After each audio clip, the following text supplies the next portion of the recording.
Wake up. Wake up, wake up. Welcome back, Spokane, to another episode of EvoReal Talks. I am Jessica Side. And I'm Matt Side. And I have a featured home of the day. Wow, we're going to go straight. Yeah. Hey, wait a minute. Stop. Okay. Fall. This is our first podcast radio recording of the fall season. Okay. Kids are back in school. That is true. I have not figured out that schedule yet because I've been like, Just this week. I got to go do such and such. Just this week. I got to get Brooklyn to school. Yeah. She should soon be driving. Yes. This is a true statement. Can I do the thing now? You can do whatever you want. All right. So we have a I featured. felt like we were rushing. I know. I just know that you've got a lot of really good stuff today. So we have a featured home that just got listed. It's 16902 North. Here in the Northwest. We're obviously from Spokane. North Spokane. Hardesty Lane. So this is in Colbert. I think that's also Hardesty, not Hardesty. Why not Hardesty? Hardesty? I don't know. Is it Tikoa? Some people call it that. Okay. Oh my goodness. Anyway, it's got phonics. It's challenging. Hooked on phonics. Okay. It worked good for me.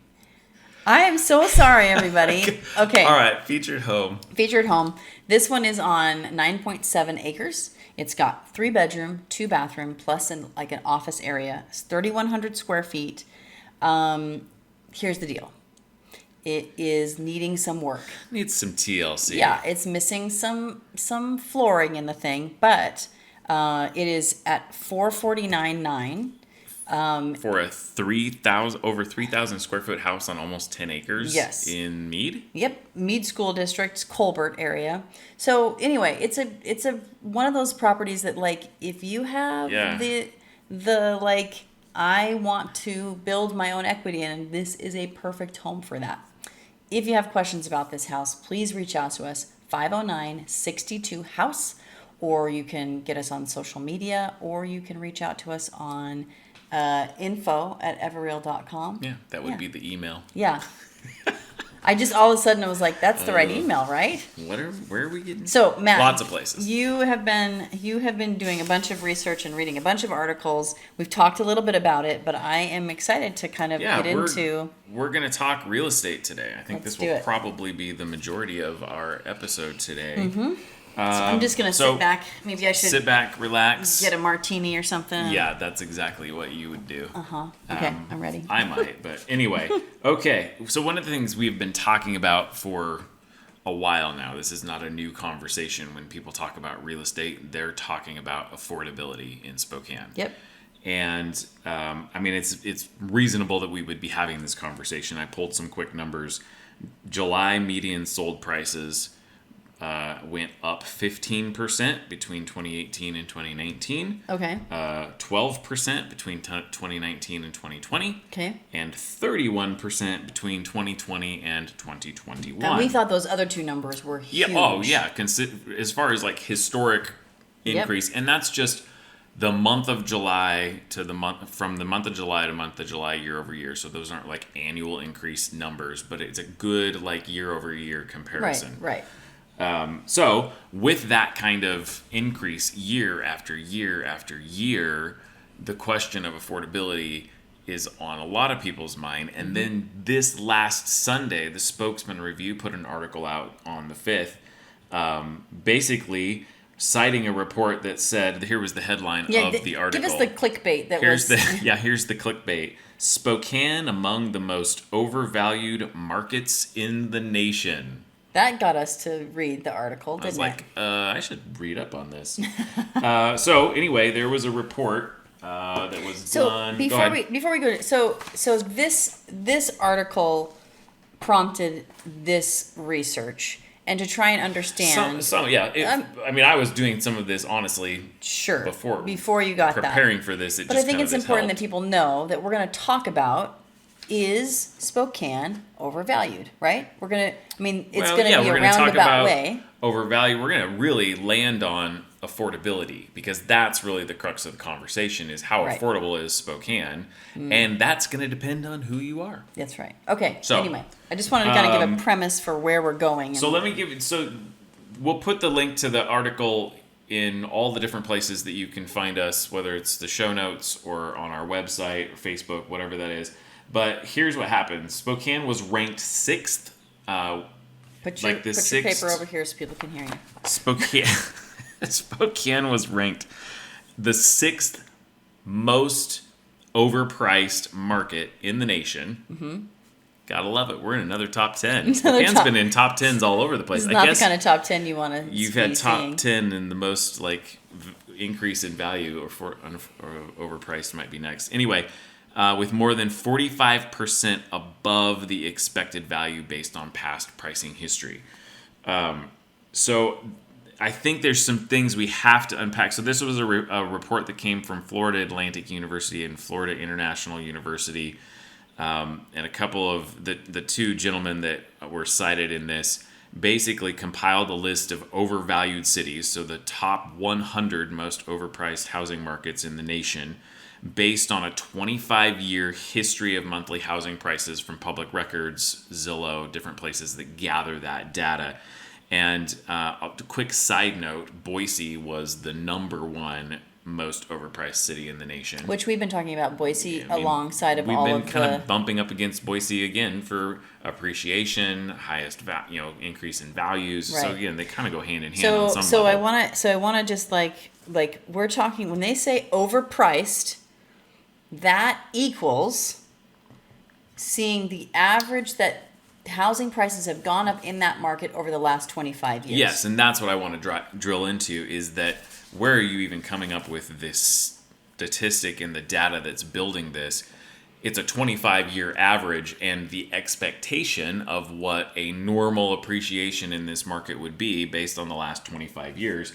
And I pulled up, well, this report goes all the way back to 1984, but 25 years, quick math that I did prior to the show so I would know what year it was.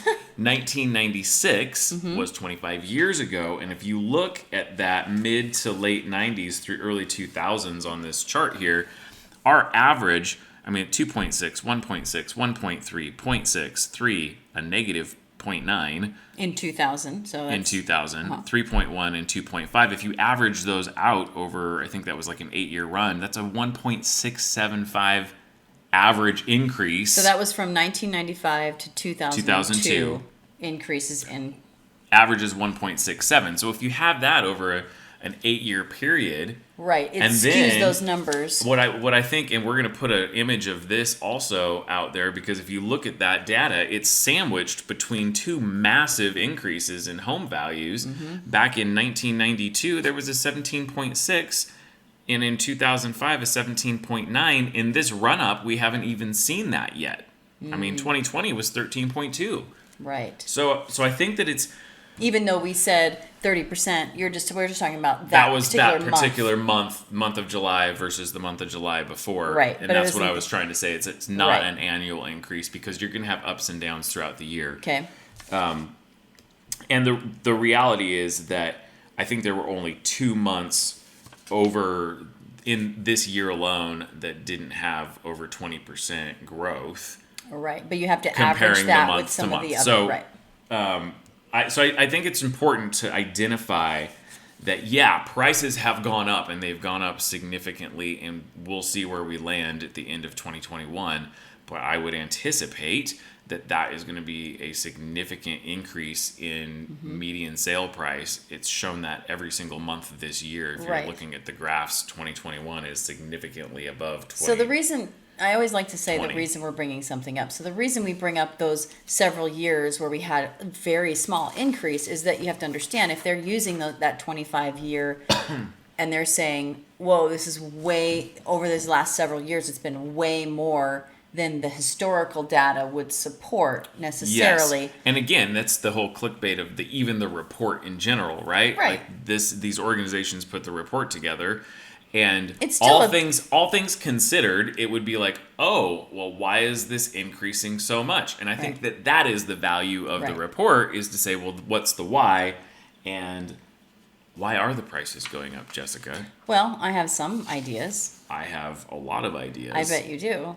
But I think just generally speaking, and for you and I, who have lived here basically our whole lives, Sure. right? And we've seen it go from, you know, a really small town with very few good restaurants to go to. That's how Jessica determines. That's how I determine.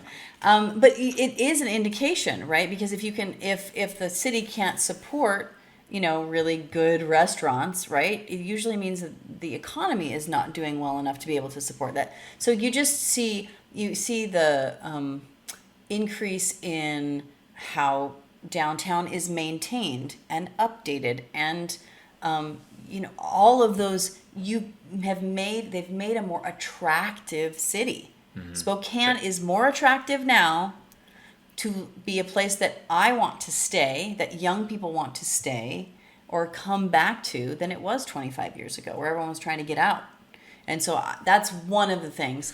When you look at the increase, it's not just an increase because the market in general is good in the whole country. It's because Spokane has become a more desirable location for people to live. Well, and the reality is the market is good throughout the entire nation. The National Association of Realtors said nationally prices have gone up 25%.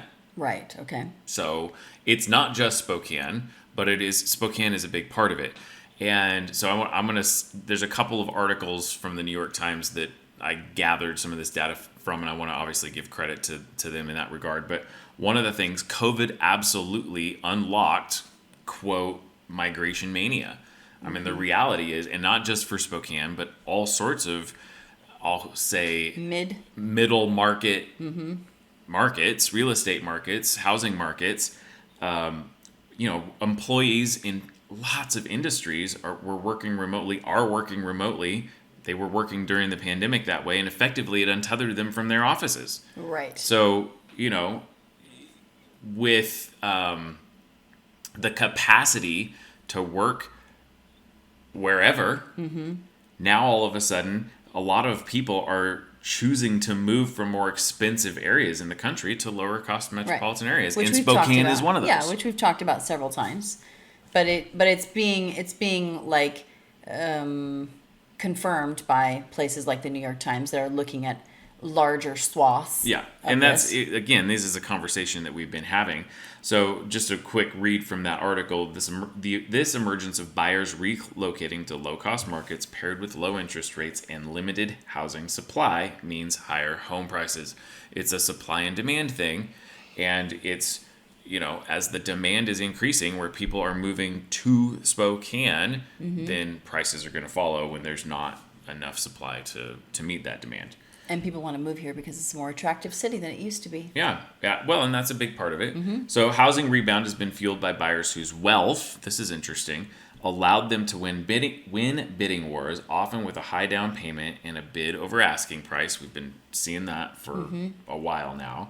Those living on local incomes, I think this is really important because really what we're talking about is the affordability for those who haven't been here, that are local to Spokane.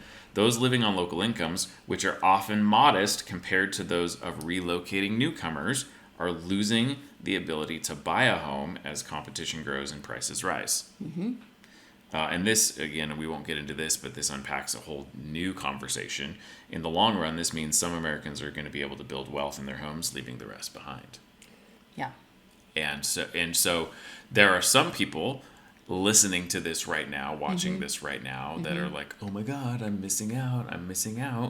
And, that it's that old quote that the best time to plant a tree is 20 years ago, and the next best time to plant a tree is today. Yeah, absolutely. If you've owned your home for 15, 20, 30 plus years, you're riding the wave. And, the reality is, I think what if you go back into that Spokesman Review article, one of the things that the people that actually put the article or the report together, because they were interviewed by the Review, as well as some comments by our Association of Realtors president for the Spokane Association of Realtors, basically said there's going to become an equilibrium. Like right now, it's just a screaming hot market, and there is not. It's not poised to be the dramatic crash of the 2009 through 2011, 2007, whenever it officially started, partly because who is getting the loans. Yeah. And the statistics show that over 75% of loan originations in the last year are people with a credit score of over 760. That's pretty high. That's huge. Yeah. Yeah. And their debt to incomes are not out of whack.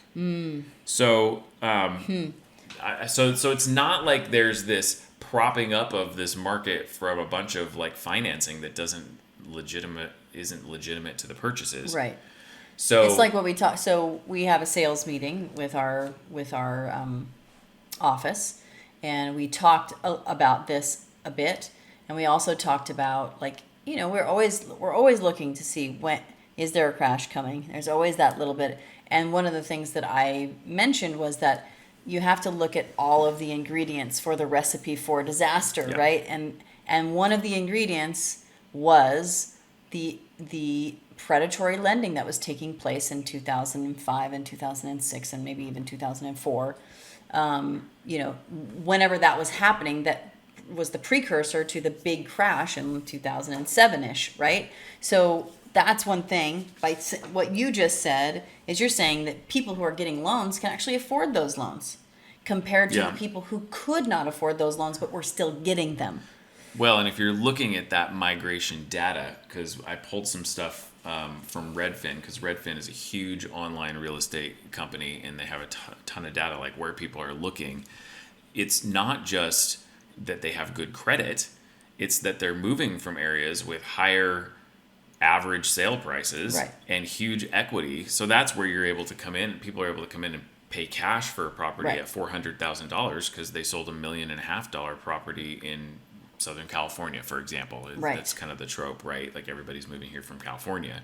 But the thing I want to bring back to what you were saying about the crash is if you look all the way back to 1984, because that's as far back as this report goes, there was only 1 year other than the big crash, the Great Recession, where we had a negative increase in property values in Spokane, and it was 0.09% negative in the year 2000. So basically flat. I mean, it's been, it's either been going up or flat, right? So, and this has been, I remember back to the early days of my real estate mentor saying that Spokane's real estate market is like an increase and then a plateau, and then an increase and a plateau. And if you look at this, I mean, other than the recession, that's kind of what we see here is flat, goes up, and then we had the drop.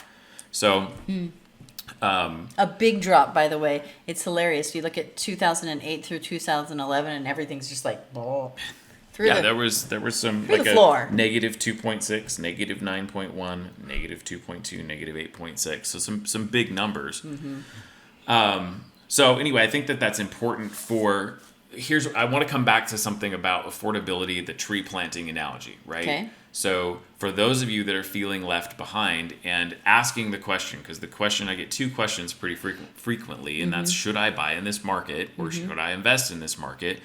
And all of the answer that I have to that is dependent on you. Right. So if you're with the unknowns of what's going to happen, not knowing, anticipating there's not going to be a crash, but that there will probably be some flattening. Yes, some balancing out of the market. If you're going to, if you're buying today and you're going to stay there for a while, even if, let's just say, even if you overpay, I'm air quoting here, for a property, your debt service and the fact that you have fixed monthly payments is really important. Like there's some value to that as well, because the other thing that we don't specialize in managing rental property, but the other reality is that rents are going to have been going up and are going up too. And the beautiful thing about a 30-year mortgage or a 15-year mortgage is that is locked in, assuming you pick the right mortgage program. But that payment is locked in.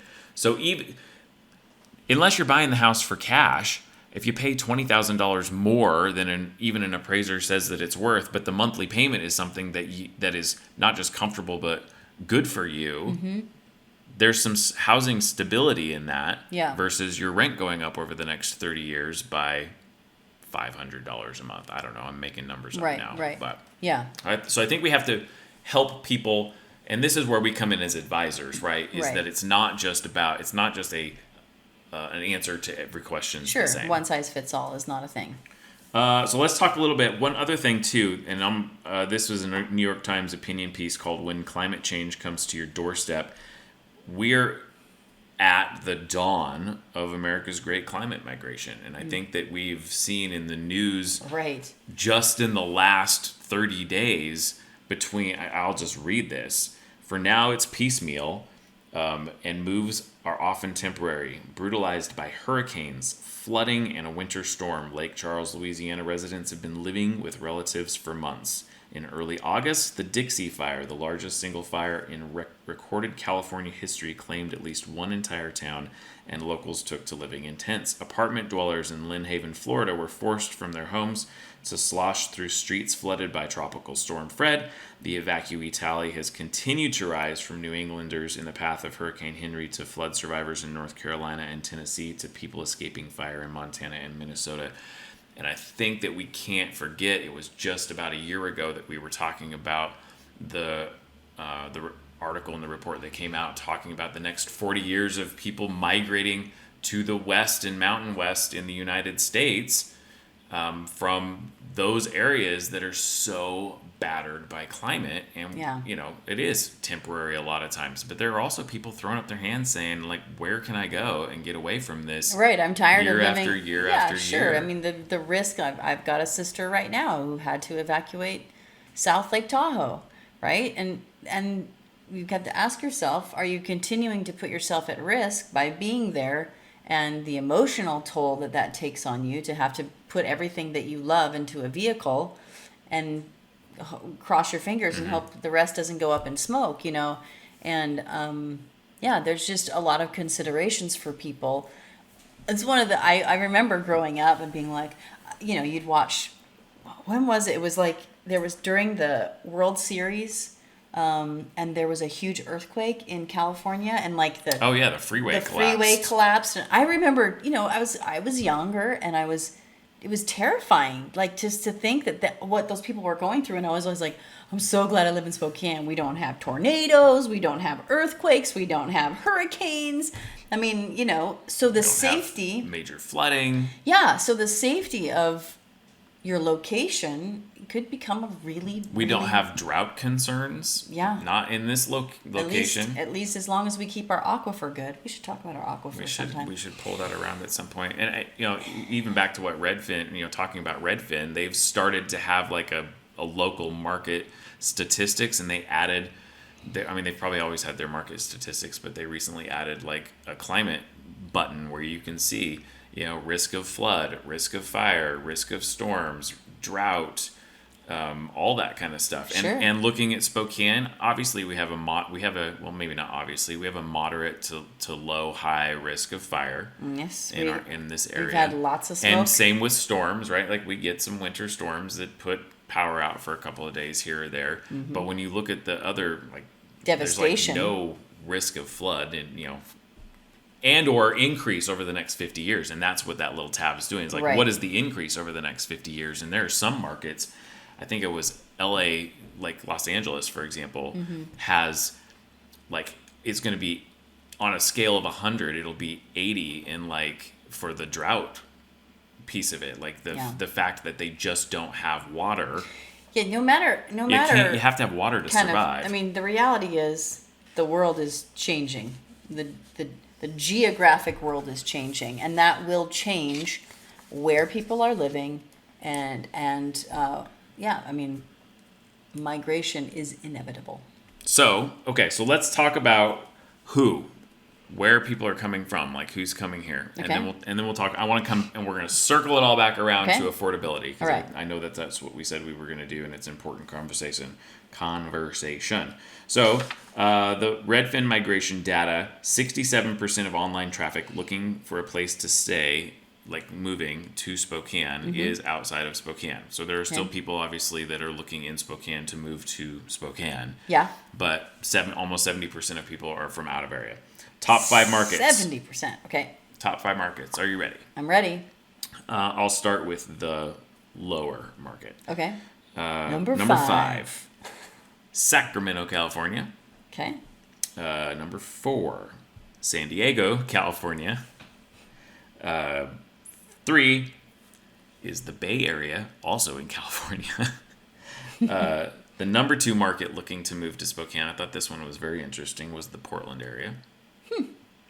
And then the number 1 market looking to move to Spokane is Los Angeles. Seattle doesn't even make the top 5. Really? Yeah, I was surprised at that as well. Okay. I mean, there are people moving here from Seattle for sure. Yeah, but it's and not this one of is them. not actual moves. This is like people online searching. search data. So Okay. anyway, the online search data potentially moves to people actually moving eventually. Gotcha. Let's talk about affordability. Okay. Okay, so there is the Home Builders Association puts together a quarterly report every quarter, and it goes all the way back to 2012. They may have data before that, but the accessible data that I have access to and the public has access to goes back to 2012.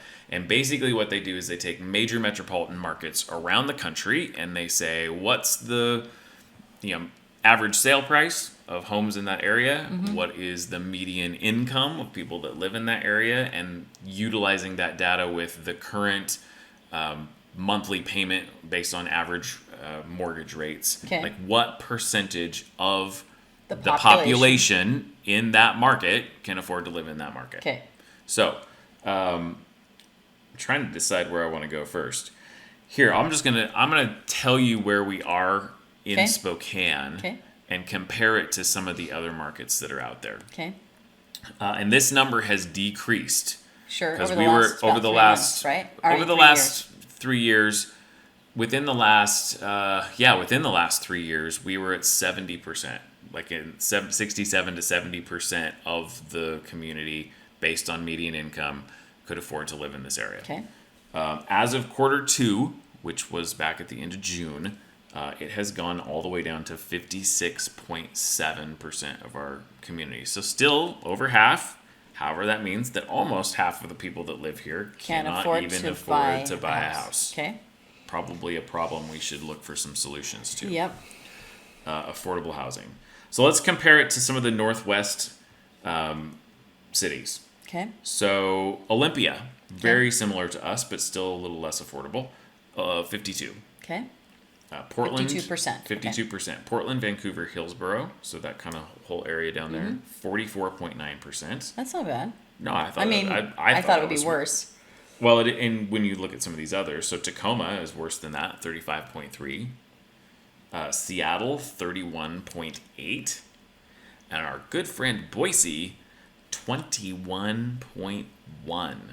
So, just to put it in perspective, as far as affordability within the Northwest, at least the mid-level to major cities, we're the best by a reasonable amount. Yeah.